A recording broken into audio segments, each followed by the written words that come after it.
चलिए अब चलते हैं लखनऊ, जहां से ओपी गुप्ता साहब का सवाल आया है। दरअसल ये एक सरकारी कर्मचारी हैं और स्पाइनल इंजरी के कारण दिव्यांग की श्रेणी में आ गए हैं और इन्हें जानना है कि नई इनकम टैक्स रिजीम में सीनियर सिटीजन और 70% दिव्यांग वाले लोगों को जो एडिशनल 50,000 और 1,25,000 आय पर छूट मिलती थी, क्या वो मिलेगी? क्या मतलब इस छूट का फायदा उन्हें मिल पाएगा? मुकेश जी।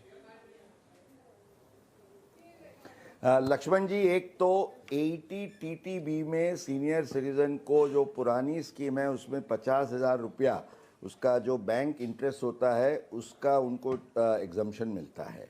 और एक सेक्शन 80U में ये जो दिव्यांग है और 70 नहीं, एक्चुअली करेक्ट 80% है इनकम टैक्स रूल्स के हिसाब से। आपकी ज़्यादा डिसेबिलिटी है तो आपको 1,25,000 की भी छूट मिलती है।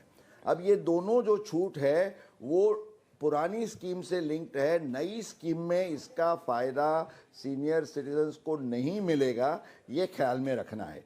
मैं केवल दो छोटी बातें बता दूं कि नई स्कीम में भी एक तो सीनियर सिटीजन्स को जो पेंशन की आय होती है उसमें स्टैंडर्ड डिडक्शन अब अगले वित्तीय वर्ष से मिलेगा, ये एक इम्पॉर्टेंट सुधार है।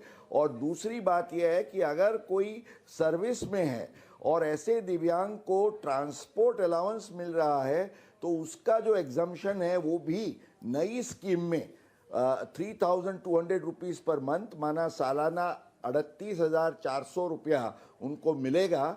ये बात हम अपने दर्शकों को बता सकते हैं। बिल्कुल, ये सिर्फ ओपी गुप्ता जी के लिए नहीं बल्कि जितने भी दर्शक हमारे हैं जो सीनियर सिटीजन हैं उनके लिए काफ़ी काम की बात है। तो टैक्स गुरु में फिलहाल इतना ही। मुकेश जी, आपका बहुत बहुत शुक्रिया सभी सवालों का काफ़ी विस्तार से, गहराई से और आसान भाषा में जवाब देने के लिए।